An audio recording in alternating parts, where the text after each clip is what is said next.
Hello friend, welcome back to our channel. This is Ashish. चलिए देखते हैं कल मार्केट कहाँ मोमेंटम कर सकता है, कौन से लेवल हमारे लिए इंपॉर्टेंट होंगे। हमने कल यहाँ पे सिंपल वे में प्लान किया था कि यानी कि ये वाली रेंज हमारे लिए सबसे इंपॉर्टेंट है। अगर इस रेंज के बीच में भी अगर मार्केट ओपन होता है और नीचे की तरफ कंटिन्यू करता है तो हम सेल करने वाले हैं। ऊपर की तरफ जाता है तो हम यहाँ पे बाई करेंगे। लेकिन एक्चुअली क्या हुआ, मैंने आपको जो बताया था कि यानी कि जो अपन डेली के चार्ट पे यहाँ पे हमारा जो सपोर्ट था यानी कि 600 के आसपास हमारा, यानी कि 43,600 से लेके 44,000 43,800 ये वाला हमारा सपोर्ट एरिया था, यहाँ से लेके यहाँ तक का। तो क्या हुआ, exact market gap down open हुआ उस सिचुएशन में। यहाँ पे क्या हुआ था, 5 मिनट में एक कंसोलिडेशन चल रहा था।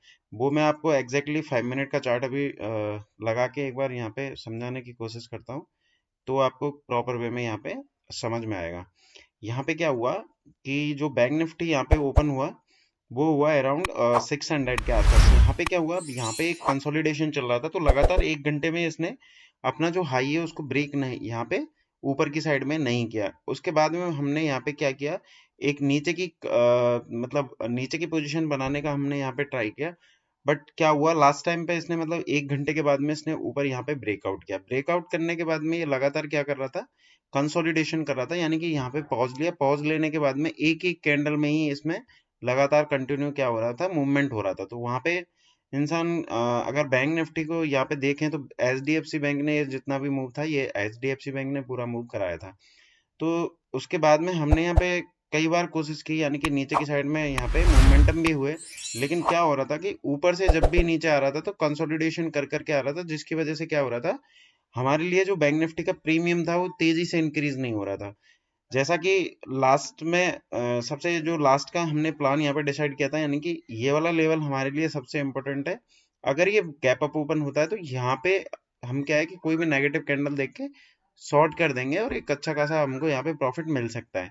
बट एग्जैक्टली उसका जस्ट अपोजिट हुआ, क्योंकि यहाँ पे ओपन हुआ, ब्रेकआउट किया, पॉज लिया, फिर इसने ब्रेकआउट किया, फिर कंसोलिडेशन करके वापस से यहाँ पे हमने एक पोजीशन क्रिएट की थी, जो कि यानी कि 43,900 44,000 का जो पीई था।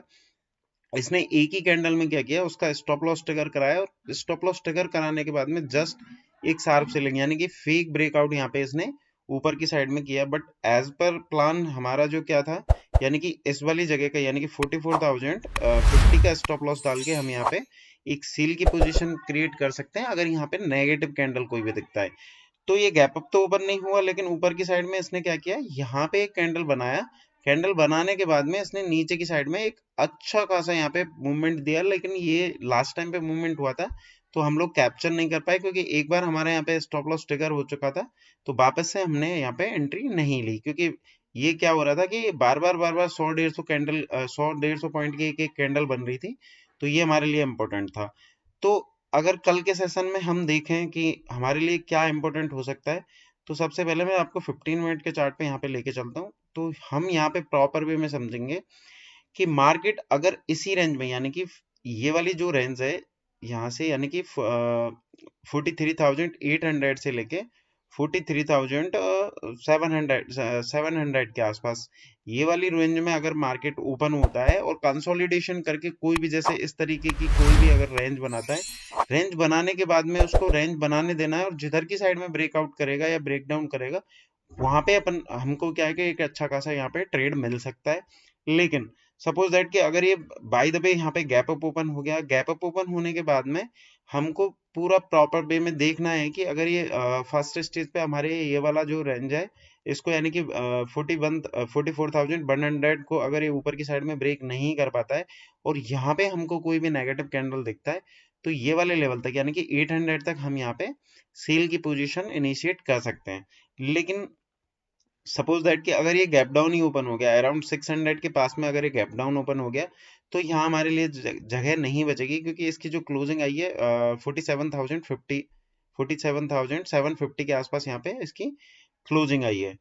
तो प्लान ऑफ एक्शन ये होना चाहिए कि अगर ये फ्लैट ओपन होता है और फ्लैट ओपन होने के बाद में 600 को 15 मिनट का कैंडल अगर कोई भी क्लोज करता है आपको देखता है, तो यहाँ पे एक शार्प सेलिंग हो सकती है। उसके पीछे का रीजन मैं आपको यहाँ पे समझा देता हूँ कि यहाँ पे क्या हुआ है कि ये वाली रेंज से बायर्स एक्टिव हुए हैं, क्योंकि मैंने यानी कि कल वीडियो में आपको बताया था 600 से लेके 800 है वो हमारे लिए सपोर्ट का रेंज, सपोर्ट का काम करेगी। और मैंने सुबह एप्लीकेशन में भी आपको अपडेट किया था कि एग्जैक्ट बैंक निफ्टी हमारे सपोर्ट पे यहाँ पे ओपन हो रहा है। तो हमारा प्लान ऑफ एक्शन यही होना चाहिए कि या तो ये इस वाली रेंज के आसपास ओपन होता है और 1-1.5 घंटे या आधा घंटे या कंसोलिडेशन करके ऊपर की तरफ ना जाके नीचे की तरफ कंटिन्यू करता है, तो एक बेस्ट मोमेंटम मिल सकता है 150 से 250 पॉइंट का। और ये ऊपर की साइड में आपका पॉजिटिव तभी होगा, मैं आपको क्लियर वे में बता दूं, अगर आपको इंट्राडे अगर करना है तो इंट्राडे में आपको सबसे अच्छा मूवमेंट तभी मिलेगा जब ये 44,050 के अगर ये ऊपर निकलता है, तो आपको 200-300 तक के यहाँ के लेवल मिल सकते हैं। उसके पीछे का रीजन यही है कि आज जो इसने स्विंग हाई लगाया, यानी कि ये वाला जो हाई लगाया, यहाँ से जितने भी सेलर्स एक्टिवेट हुए हैं, यानी कि सेलर जो एक्टिव हुए हैं वो क्या कर रहे हैं कि वो सेलिंग प्रेशर यहाँ से जनरेट कर रहे हैं। बट अगर इस वाली पोजीशन से अगर ये ऊपर निकलता है तो यहाँ पे क्या होगा, वो शॉर्ट कवरिंग करेंगे। और शॉर्ट कवरिंग में क्या है, बैंक निफ्टी 150 से 200 पॉइंट या 300 पॉइंट का ऊपर मोमेंटम दे सकता है। लेकिन हम इंट्राडे की बात कर रहे हैं। ये अगर पोजिशनली हम देखें यहाँ पे डेली के चार्ट पे कि पोजिशनली में क्या ट्रेड हमको मिल सकता है, तो पोजिशनली में हमारे लिए सबसे इंपॉर्टेंट तभी होगा जब ये 44,500 के ऊपर अगर ये क्लोजिंग देता है। 44,500 के ऊपर जब तक ये क्लोजिंग नहीं देता है तब तक ट्रेंड है नेगेटिव ही रहेगा। बट इंट्राडे में अगर ये 600 को नीचे की तरफ यहाँ पे कंटिन्यू करता है तो आपको यानी कि 43,300 तक के लेवल 1 से 2 दिन में देखने के लिए मिल सकते हैं। तो इन चीजों, इस बात पे हमको प्रॉपर नजर रखनी है कि बैंक निफ्टी ओपन कहाँ होता है। बाकी की चीजें मैं आपको एप्लीकेशन में अपडेट कर दूंगा, जिसका लिंक वीडियो के डिस्क्रिप्शन में, अगर आपने डाउनलोड नहीं किया है तो डाउनलोड कर सकते हैं। सेम एज इट इज मैं निफ्टी की बात करूं तो निफ्टी में हमने क्या प्लान किया था, निफ्टी में हमने 15 मिनट के चार्ट पे यहाँ पे प्लान किया था कि अगर ये यहाँ पे गैप अप ओपन होता है तो क्या कर सकते हैं कि हमें कोई फास्ट मोमेंटम यहाँ पे नहीं मिलने वाला है। लेकिन अगर ये 500 के पास में यहाँ पे ओपन होता है, मैंने ये वाली रेंज आपको बताई थी, इस वाली रेंज में अगर ये ओपन होता है तो यहाँ पे हम क्या कर सकते हैं, बाई कर सकते हैं। अगर आपने कल का वीडियो नहीं देखा तो वो देख लेना, उसमें मैंने बताया था कि अगर 500 के पास में ओपन होता है तो एक चांस मैं यहाँ पे बाई कर लूंगा। बाई में हमको क्या है कि यहाँ पे क्लियर वे में मूवमेंटम मिला, यानी कि बैंक निफ्टी ऊपर गया, ऊपर जाने के बाद में पॉज लिया, पॉज जाने के बाद में उसने ब्रेकआउट किया और 650 के आसपास यानी कि 19,650 के आसपास इसने यहाँ पे एक मोमेंटम दिया है।